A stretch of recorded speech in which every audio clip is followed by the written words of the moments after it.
जय माता दी। जय मां कामाख्या। कामाख्ये वरदे देवी नीलपर्वतवासिनी तम देवी जगत माता योनि मुद्रे नमस्तुते। कामाख्ये काम संपन्ने कामेश्वरी हर प्रिये काम नाम देहि में नित्यम कामेश्वरी नमस्तुते। कामदे काम रूपस्ते सुभगे सुर सेविते करोमि दर्शन देव्यम सर कामार सिद्धयेत। ओम महेशानी महामाये चामुंडे मुंडमालिनी आयु आरोग्य ऐश्वर्य देहि में देवी परमेश्वरी। ओम जयंती मंगला काली भद्रकाली कपालिनी दुर्गा क्षमा शिवा धात्री स्वाहा सदा नमस्तुते। ओम सर्वमंगल मांगल्ये शिवे सर्वासादिके शरण्ये त्र्यंबके गौरी नारायणी नमस्तुते। दुर्गति नाशिनी दुर्गा जय जय। काल विनाशिनी काली जय जय। उमा रमा ब्रह्माणी जय जय। सीता राधा रुक्मणी जय जय। महालक्ष्मी नमस्तुभ्यम सुरेश्वरी हरि प्रिय नमस्तुभ्यम नमस्तुभ्यम दयानिधि। काली काली महाकाली काली के पाप नाशिनी खड़ग हस्ते मुंड हस्ते काली काली नमस्तुते। काली काली महाकाली काली के परमेश्वरी सर्वानंद करी देवी नारायणी नमस्तुते। नीर हार हार धन सार सुधा करम भा कल्याणम दा कनक चंपक धाम्बूषाम उतुंग पिन कुच कुंभ मनोहरांगी वाणी नमामि मनसा वत्सा विभूत्ये। ओम ऐं सरस्वत्ये नमः। ओम ह्रीं दुं दुर्गाय नमः। या जल जल प्रज्वल अग्नि रूपाय ओम हौम ह्रीं सिं ज्वाला देवी नमो नमः। देवी प्रपन्नताति हरे प्रसीद प्रसीद मातर्ग जोखिलस्य प्रसीद विश्वेश्वरी पाहि विश्वन्तमीश्वरी देवी चराचरस्य। शुभम करोति कल्याणम आरोग्यम धन संपदा शत्रु बुद्धि विनाशाय दीप ज्योति नमस्तुते। ओम बम भैरवाय नमः। ओम चतुष्षष्टि योगिनी देवेभ्यो नमः। ओम षोडश मातृका देवेभ्यो नमः। ओम सप्तघत मातृका देवेभ्यो नमः। हम हनुमते नमः। देव राधा ट्रस्ट सत्यवाणी चैनल की प्रस्तुति। प्रश्न ये है, ज्ञान की बात। कुछ मनुष्य ऐसा सोचते हैं जो नकारात्मक सोच वाले होते हैं। क्या सोचते हैं? यह प्रश्न आया है मेरे सम्मुख कि हम किसी पीड़ित व्यक्ति, हम किसी दरिद्र व्यक्ति, हम किसी परेशान हाल व्यक्ति की मदद करके कहीं ईश्वर के द्वारा दी गई व्यवस्था में हम बीच में उंगली तो नहीं करते। न जाने क्यों ऐसी नकारात्मक सोच उत्पन्न हो जाती है। तो यह उन मनुष्यों के दिल दिमाग में आती जो हमेशा गलत सोचते रहते हैं, मतलब किसी की मदद करना नहीं चाहते। एक बार और प्रश्न सुन लीजिए। प्रश्न यह है कि क्या ईश्वर के द्वारा किसी को सजा दी गई उसके पिछले जन्म के कर्म के अनुसार, कि वो दरिद्री हो गया, कि वो बीमारी से ग्रसित हो गया, या फिर उसके घर में क्लेश हो गई, अशांति का वातावरण हो गया, मारपीट का वातावरण हो गया और हर तरीके से मानसिक पागलपन की व्यवस्था उसके अंदर हो गई, तो ये तो भगवान ने सजा दी।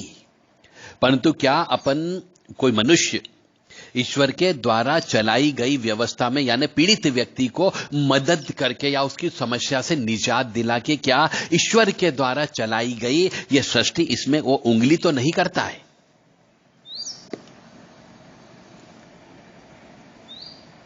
मेरा ऐसा मानना है कि यदि किसी पीड़ित व्यक्ति की सहायता यदि हम करते हैं तो परोपकार कहलाता है। किसी को हम कष्ट से निजात दिलाते हैं तो परोपकार कहलाता है। किसी व्यक्ति की बीमारी एक डॉक्टर ठीक करता है तो वह भी उपकार ही करता है, चाहे वो पैसे लेता हो, चाहे वो ऑपरेशन करता हो, क्योंकि वो उसकी सिद्ध हस्तता होती है। एक डॉक्टर ऑफ मेडिसिन होता है, एक मास्टर ऑफ सर्जरी होती है, एक मास्टर ऑफ मेडिसिन, एक मास्टर ऑफ सर्जरी। तो जो मेडिसिन वाला व्यक्ति है वो मेडिसिन ही लिख करके आपको ठीक करने का प्रयास करेगा। अब भगवान ने आपको बीमारी दी है तो यदि आप उसके पास चले जाओगे तो वो इन्वेस्टिगेशन रिपोर्ट के माध्यम से आपको गोली दवाई देकर के ठीक कर सकता है। तो यह ईश्वर के द्वारा दी गई आपको बीमारी की सजा को वो ठीक कर देता है। तो वो ईश्वर के द्वारा दी गई सजा या विधान, जो नियम है, उसमें वो उंगली नहीं कर रहा है, क्योंकि वो अपना परिवार चला रहा। भगवान ने उसको इसी काम के लिए नियुक्त किया है कि तू बीमार व्यक्तियों को ठीक करेगा, इसलिए उसको डॉक्टरेट की डिग्री दिलाई गई। एक इंजीनियर है, आपकी कार खराब हो जाती है तो एक इंजीनियर ही कार को ठीक करता है, क्योंकि उसे मालूम है कार के अंदर क्या परेशानी आ गई होगी। तो ईश्वर ने आपको सजा स्वरूप यदि आपकी कार खराब कर दी और यदि आप वो इंजीनियर को बुला करके इंजीनियर आपकी कार को ठीक कर देता है, तो इसका मतलब यह कि ईश्वर ने जो आपको कष्ट दिया वो आपने भोग लिया। उसके बाद इंजीनियर आपके पास आया, उसने आपके कष्टों को दूर कर दिया। तो ईश्वर ने उसको इंजीनियर क्यों बनाया? इसीलिए बनाया कि वो आपकी मदद करे, और भगवान ने आपको कष्ट इसलिए दिया है कि कहीं न आपको सजा मिलना चाहिए थी।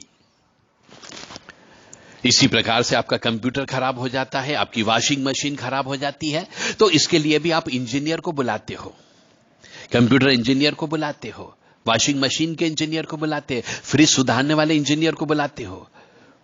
और वो सजा है एक तरीके से। कई बार क्या होता है, आपने घरों के अंदर देखा होगा, ऊपरी बाधा की वजह से पूरे घर के इलेक्ट्रॉनिक आइटम धीरे धीरे सब खराब हो जाते हैं।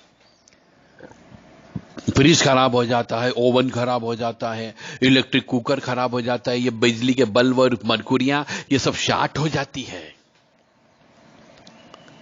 पर इनको ठीक भी तो करने वाला उपलब्ध है, तो भगवान ने ठीक करने वाला भी इसीलिए बनाया है कि आपको जो सजा देना थी वो सजा तो भुगत ली। आपके यहां मशीन खराब हो गई, कुछ दिन आपने परेशान भुगत लिया, फिर पैसे देकर के आपने इंजीनियर को बुला करके मशीन को ठीक करवा लिया। इसी प्रकार भगवान ने आपको सजा स्वरूप बीमारी दे दी, परंतु उस बीमारी का इलाज करने के लिए पैसे खर्च करो, इन्वेस्टिगेशन करो, गोली दवाई लो, ऑपरेशन कराओ, डॉक्टर के पास जाओ और आपका शरीर ठीक हो सकता है। तो भगवान सजा तो अवश्य देता, परंतु सजा का प्रायश्चित कर्म है ये। डॉक्टर के पास पैसे जाना, हॉस्पिटल के पास पैसे जाना, इंजीनियर के पास पैसे जाना, दान धर्म में पैसे देना, ये सब प्रायश्चित कर्म होता है। तो आपको प्रायश्चित करवा दिया जाता है थोड़ी सी सजा देकर के, और आप उस कष्ट से दूर हो जाते हो। तो ये जो स्टेटमेंट है कि हम किसी की मदद करके ईश्वर के द्वारा चलाई गई सत्ता में उंगली तो नहीं करते, यह पूर्णतः गलत है। यदि किसी व्यक्ति के ऊपर तंत्र मंत्र काला जादू हो गया, यदि किसी के ऊपर भूत प्रेत पिशाच चुड़ैल डाकन जिन जिन्नात अब्बीस खब्बीस सब लग गए, तो यदि वो किसी तांत्रिक के पास जाता और तांत्रिक उसकी इन चीजों को दूर कर देता है, तो उसके पिछले जन्म के कर्म के अनुसार उसके ऊपर जो प्रेत आत्मा लगना चाहिए थी वो तो लग गई और उसने कष्ट भी भोगा। परंतु यदि वो पूजा पाठ करा करके प्रायश्चित कर्म कर लेता है और तांत्रिक से उस चीज को निकलवा लेता है, तो वो उसकी सजा पूरी हो गई। तो तांत्रिक को कोई कष्ट नहीं होगा। ईश्वर के द्वारा चलाई गई सत्ता में वो उंगली नहीं करता, क्योंकि उसको तांत्रिक इसीलिए बनाया गया है कि जिस व्यक्ति के ऊपर ऊपरी बाधा लग जाए तो उसको ठीक करेगा। इसलिए ये दिल दिमाग से निकाल दो कि किसी की मदद करने पर, किसी पीड़ित व्यक्ति की मदद करने पर आपके ऊपर भी उसके ग्रह नक्षत्रों का प्रभाव होगा, ऐसा बिल्कुल भी नहीं होगा। हां, एक छत के नीचे यदि आप रहने लगते हो किसी खराब ग्रह नक्षत्र वाले व्यक्ति के साथ में, तो उसके ग्रह नक्षत्रों का प्रभाव अच्छे वाले ग्रह नक्षत्रों को जो अच्छा प्रभाव देना चाहिए वो अच्छा प्रभाव देना बंद कर देते हैं। इसीलिए जिसके ग्रह नक्षत्र खराब हो उसको अपने साथ में नहीं रखना चाहिए, अपना लाइफ पार्टनर नहीं बनाना चाहिए, और व्यवसाय में भी पार्टनर नहीं बनाना चाहिए, व्यवसाय में भी साझेदार नहीं बनाना चाहिए। उस खराब ग्रह नक्षत्र वाले के साथ में दोस्ती भी नहीं करना चाहिए, मित्रता भी नहीं करना चाहिए। जिसका ग्रह नक्षत्र खराब हो उस व्यक्ति को तो सिर्फ और सिर्फ ईश्वर की आराधना में, समर्पण में लगा देना चाहिए, ताकि उसका जीवन सुखमय व्यतीत हो सके। और मंदिर पे ज्यादा रहना चाहिए, ताकि मंदिर पर रहने से ग्रह नक्षत्रों का प्रभाव कम पड़ जाता है। तो मां भगवती जगत जननी आपको सुखी रखे, स्वस्थ रखे, प्रसन्न रखे, यश दे, कीर्ति दे, मान सम्मान दे, धन दे, और सही रास्ते पर चलने के लिए आपको साहस प्रदान कर सके।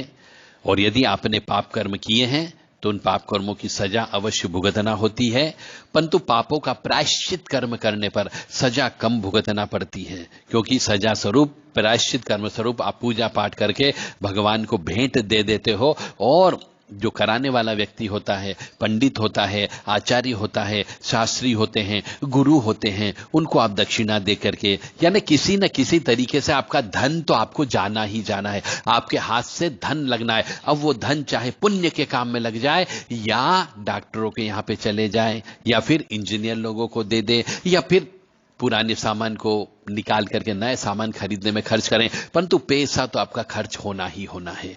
जब तक पैसा खर्च नहीं होगा, पैसा खर्च होने का मतलब है पेनल्टी लगना, आपकी उस सजा स्वरूप पेनल्टी लगती है, और पेनल्टी आप जमा कर देते हो तो आपकी सजा कम हो जाती है। बस यही परिहार है, यही प्रायश्चित कर्म है। इसलिए यदि किसी मनुष्य को कष्ट की प्राप्ति हो रही हो तो उसे प्रायश्चित कर्म अवश्य करना चाहिए। और जिस चीज से कष्ट हो रहा हो, जैसे पैर में लग रही हो तो शनि का प्रायश्चित कर्म कर लेना चाहिए। यदि उसे बुरे बुरे सपने आने लग जाए तो उसे राहु और शनि का प्रायश्चित कर्म कर लेना चाहिए।